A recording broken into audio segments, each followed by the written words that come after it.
Now let's look at figure 20-26, which basically deals with less flammable liquid insulated type transformers in accordance with 450.23 in the NEC.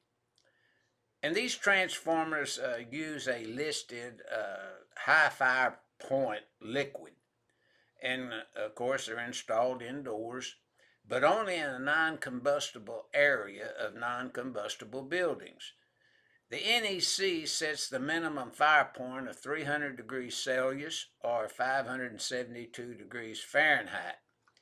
Now you notice in the illustration, we do have combustible type material in accordance with 450.23, but notice we have an automatic fire extinguishing system.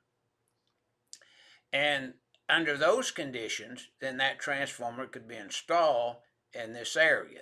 But notice it would need a liquid containment area. So if we got a leakage of some sort, it would contain it and not let it spread beyond the containment area. And that's what this figure 20-26 is illustrating.